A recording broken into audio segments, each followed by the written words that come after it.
I, like I said, I threw this together real fast. I had about 15 minutes to kind of dump my thoughts and expertise into a PowerPoint slide. And so what we'll do is like we'll go through um, a few different notes and ideas and concepts.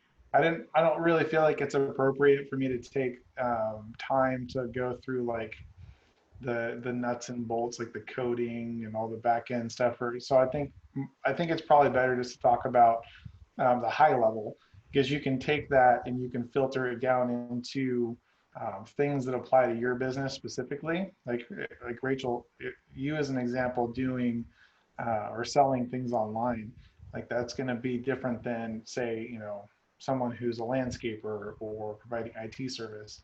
So Tabari I think Tabari's name for this was how to have a website that doesn't suck. I swapped that up a little bit with how to build a website that converts, which is how I approach every web development project that we take on through Inspire. So we try to add that different twist to it. It's not just something pretty for people to look at, but it actually tells a story and tries to convince people to buy from you. So you can go ahead and switch the slide. So my name is Charles Sears. I'm managing partner in Inspire Digital, which is a local marketing company in Bakersfield. We started out as web development experts, and then we have grown into like Facebook advertising, Google advertising, SEO, and some other offline marketing as well. So I have 13 years of marketing experience, starting out with my own pool service company I had when I was like 20.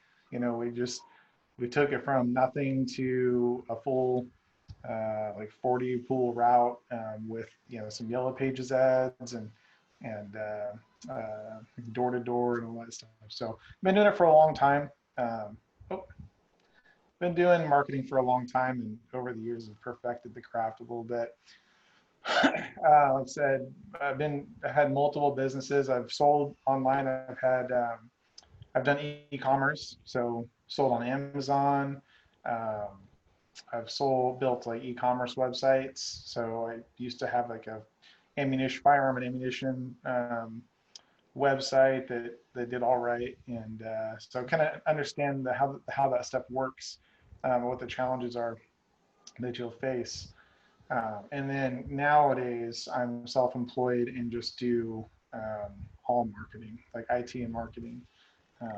I study a lot of consumer psychology and how it applies to convincing people to look at, you know, what you have and then buy from you. So, and those are just some certifications I have that apply to what we're talking about today, which is how to have a website that converts. You can change the slide. So I broke this down into three high level items, and that's going to be user interface, user experience, and then salesmanship. And I tried to keep it fairly simple. So, you know, a lot of these are all like, this is probably what you hear the most about when you talk about web design, or someone gives you advice on how to build your website, where to build your website, where to host your website. And that is, you know, one, you need to have a modern design. So a lot of people, if you're just going into business now, it's kind of easy because everything you see and everything that you learn is going to be what's happening today. So we don't really have anyone here that's like been in business for a long time, or has like a standing website for us to look at. But you want to take a look at, like for you, Rachel, since there's just you and Tabari, we can talk directly. You can look at other jewelry sites. You know, if you're going Etsy, you know, you're kind of limited on what you can do for design, but I'm sure you can still throw up like nice banner graphics, good product photos and product descriptions, and those that's kind of going to be your design. Etsy is a great way to go, especially starting out. So it's cost effective. You're not like thousands of dollars in. Mobile ready. Again, if you're using a prepackaged e-commerce site, then it's going to come with the mobile readiness. But if you choose to go towards like Shopify, for example, so when you're ready to like take the reins and not get charged a fee per transaction, then you're going to want to make sure whatever you're building is on mobile. It's like 70% or something like that of people who visit websites visit them on mobile, especially when it comes to e-commerce. And then lastly, it's fast response, which again, if it's pre-packaged on Etsy, that's ultimately going to be up to them. Shopify, pretty much the same way. There's not a whole lot of optimization that goes into it. This would be more for like custom design. So kind of what we do in building websites, custom websites. So you can turn the page.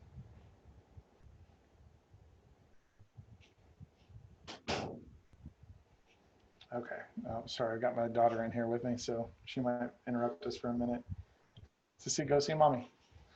Okay, so the second part is user experience, and that has to deal more with what is the user, what does the visitor encounter whenever they head to your site. So is it going to be like how are they going to find the information that they're looking for, the products they're looking for?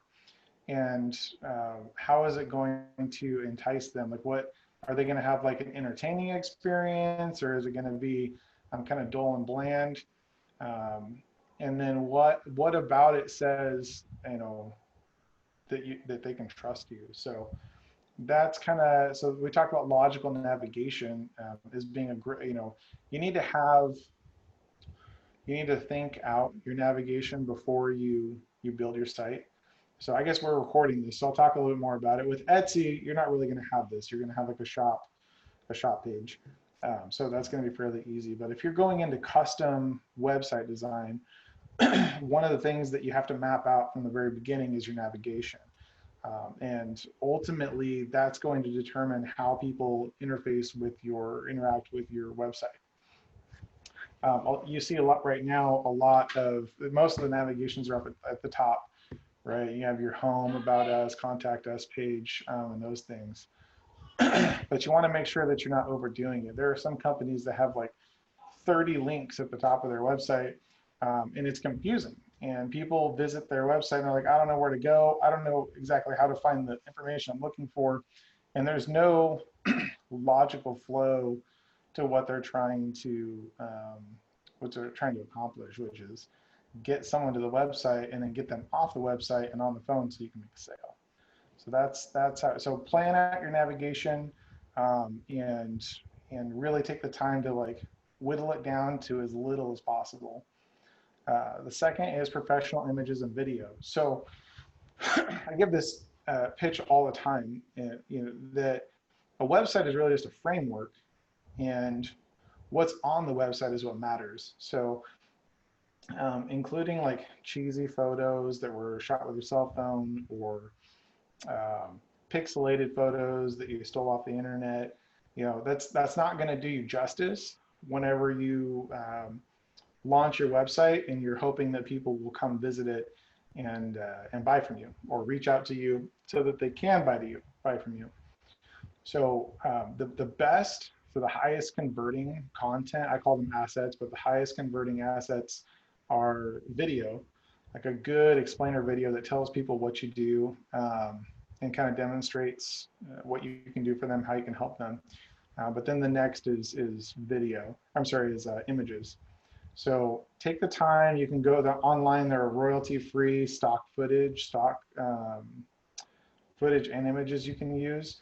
There's also, you could just Google that and you're going to find like 100 of them that are just ready there for you. But there are some that are free, and then there are some that cost money. And obviously, if it costs money, you're probably going to find better value there. So I use Shutterstock and Adobe Stock, and I pay like I think like a total of $50 a month between the two, and I get access to all sorts of professional stuff for our clients. And then the last thing, well, let me back up real quick. So another way that you can get a professional image and video is to hire a professional filmmaker or photographer. So like as an example, I just did a quote today for a prospect or lead, and inside of that package, website development package that I gave them, I included a video and a professional photographer.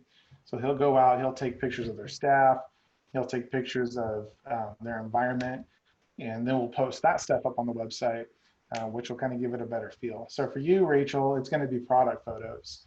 You know, like most people on Etsy offer up all this, they just like throw it on their counter and take a quick picture of it. So if you invest in good product photography, you know, watch a couple of YouTube videos, you can use your iPhone and then edit it afterwards, edit the picture afterwards, and still get really good product photos. Even if it's like incremental, it's going to be better than just snapping a quick photo with your smudged phone camera, you know, like mine.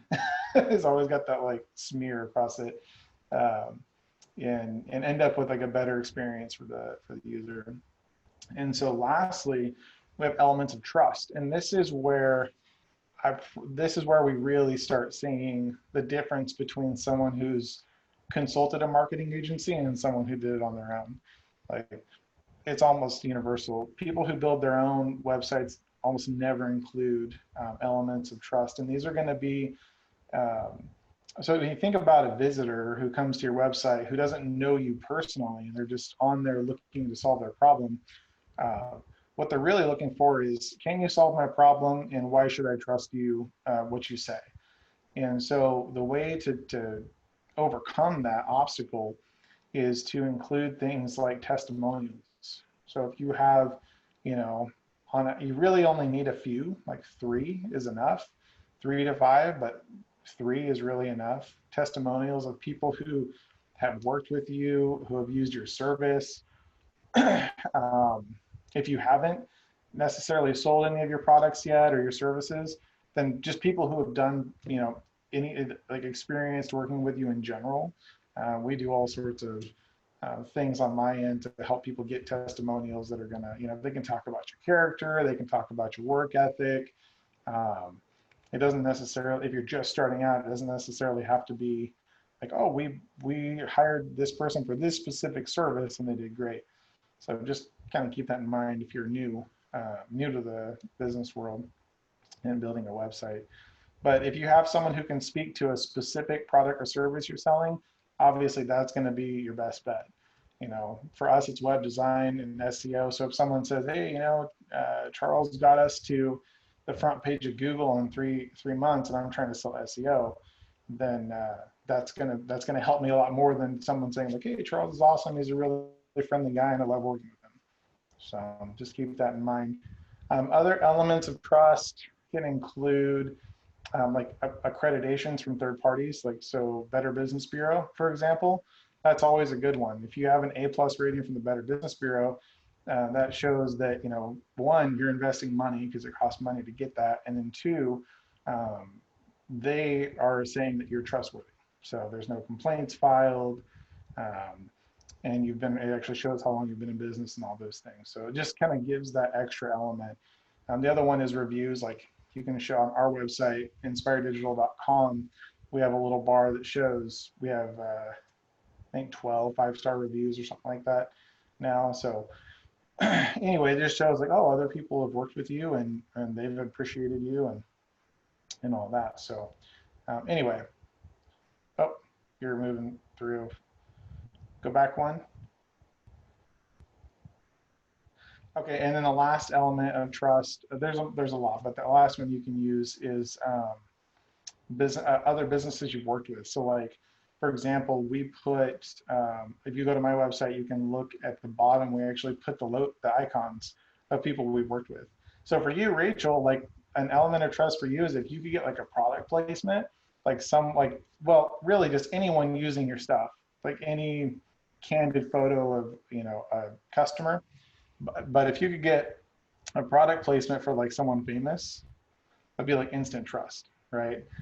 There's a company called Hater, I think it's called like Hater Blockers, and their website's horrible. It's like the worst website I've seen. It's like a 5-year-old built it, but they have like Snoop Dogg wearing their glasses and some other famous people that are wearing their glasses. And so these things just like fly off the shelves because all these famous people are seen wearing them all the time. So they promote that stuff on Facebook. But yeah, so same thing. And there are ways you can just look up like PR or product placement Los Angeles, and there are people that do that kind of stuff. Okay, you can flip the slide.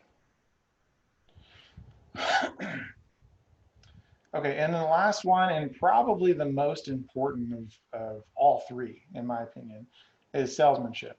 So most web development agencies and we'll say like self-builders and all the way up to like novice web development agencies focus on the design, focus on pretty pictures, and what they fail to add to the site is there is salesmanship, which is ultimately what a website's for, right? Ultimately, your website is there to take someone from not knowing you to knowing you to overcoming the trust barrier and ultimately to sell your product or your service. And there's a few ways that you can do this. There's a few things that you need on your website um, if you want to accomplish that goal, if you want to take them through this journey. And the first is going to be clear messaging.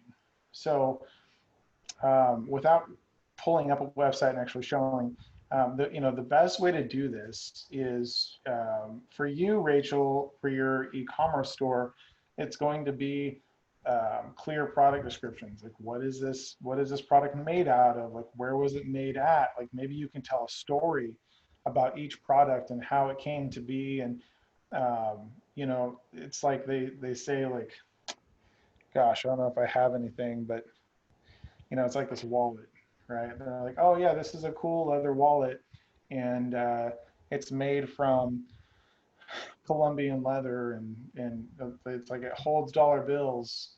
Like that's what all wallets do, right? Like a lot of them are made from leather, and they're meant to hold money and cards. But if you tell a story, like this leather was made from you know, was pulled in from the dark ages and made from the volcanic, leather pulled from the, I don't know, whatever, something, a volcano 100 years ago. And you tell a really cool story about it, you can sell your product a lot easier. So it doesn't have to be made up. Obviously, you don't want to lie about your product, but if you can tell a story about where it came from, like for example, I have a couple that we're working with right now. We're building their e-commerce store, and they're importing coffee from Guatemala.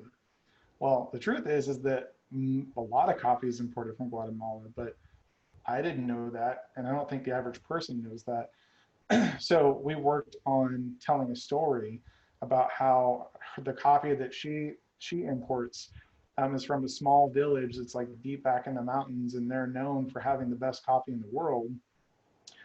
They package it because they're actually from Guatemala themselves.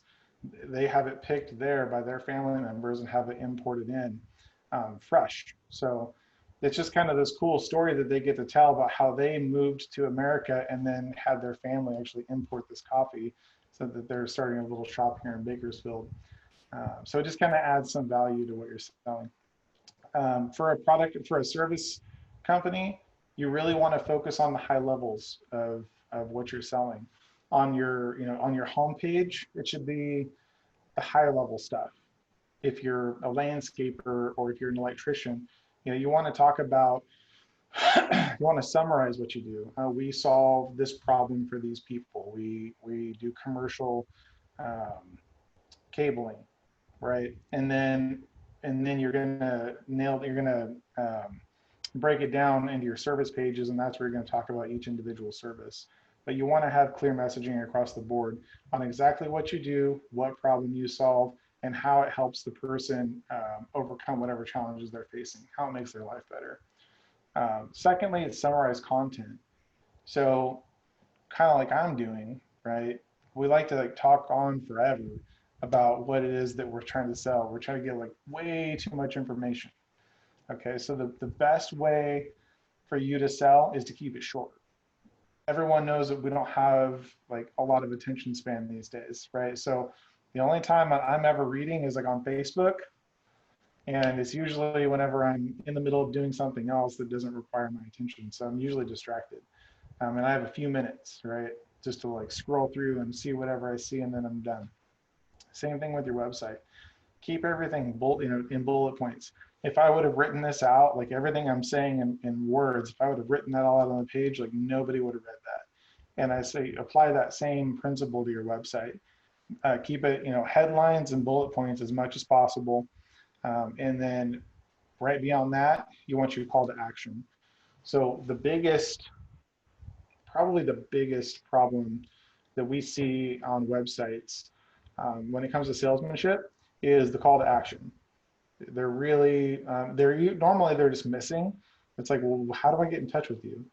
And it's, there might be a contact us page, but all throughout the website, there's nothing that's like, hey, buy from me, like be my client, schedule a call me now. There's really nothing that says that. So we put a big emphasis on, putting clear calls to action. It should be the same across your website. So you shouldn't have one button that says email us, another one that says get in touch, another one that says call us now. It should be a clear path for whoever's visiting your website to funnel into however you're going to get them offline and into your sales funnel. So Rachel, for you, obviously it's a buy now button, right? Like every product page should have a clear buy now, add to cart.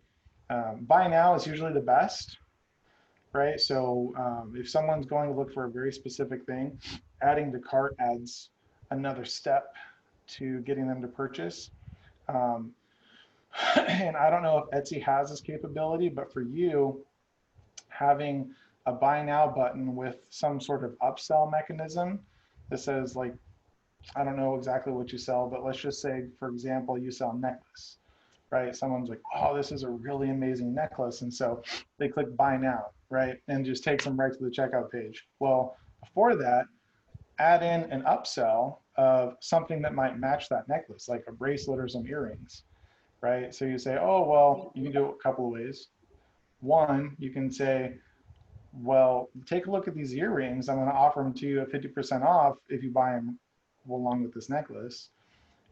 Or two, you can say, well, I know you like this necklace, but why don't you buy this pre-packaged, all three, the bracelet, the earrings, and the necklace, and I'm going to give you, 20% off or whatever it is. So does that make sense? Yeah. I just want to be clear because I'm not well versed in technology at all. That's the reason why I'm here. Yeah, no worries. Um, so I didn't realize, I think I knew that when I said it too. E-commerce is just the system that different people use on different platforms. Like it's just basically a system to pay for whatever product or Yeah. service you have.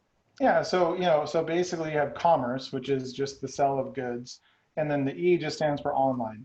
So whether you're selling on Etsy, Shopify, Amazon, eBay, that's all, Google Shopping, that's all considered e-commerce. It's just someone buying something online or someone selling something online. Okay, because currently I'm just on Instagram and I like have people inbox me, and Okay, I want to skip the middleman of Etsy because sure. I just think it's a little ridiculous to because you're basically paying for them to the website and for them to process your orders, which Yeah, I can like cut out the middleman and I just want to go straight to the website. So I don't want to use Etsy at all. sure. So I think I Yeah, didn't make that. something to consider down the road, and this is more of a business development aspect of it, but Hmm. when you have time, you can do that sort of thing. Whenever you have time, you can cut out the middleman. But as your orders start increasing and suddenly you have less time to start processing them yourself, to talk to the person, to send the invoice, to get the payment, that's where Etsy starts. Things like Etsy, Shopify, that's where those things really become valuable to you. So we can talk about that a little bit more. I'll wrap this up and then we can kind of discuss your specific needs. Okay, so clear calls to action. Just as an example, all of my buttons right now lead to my contact page, and that there's a contact form there, and it says, "Oh, you can contact me via this form. You can email me, whatever." But it's this one page that they go to. Eventually, that'll link to a Calendly page where people can actually schedule appointments. And there's all sorts of ways you can do it, but your call to action along the website should be very clear and it should be consistent.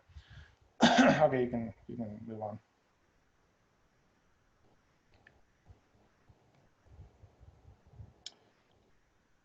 Okay, so in conclusion, the easiest way to accomplish these items is that whenever you start planning, when you start planning out the basically everything about the website, the navigation, the design, text, consider the customer, right? Why is this person there? Why are they there? You know, they're there to solve a problem, one of their own problems. They don't really care about you. They don't care about your product.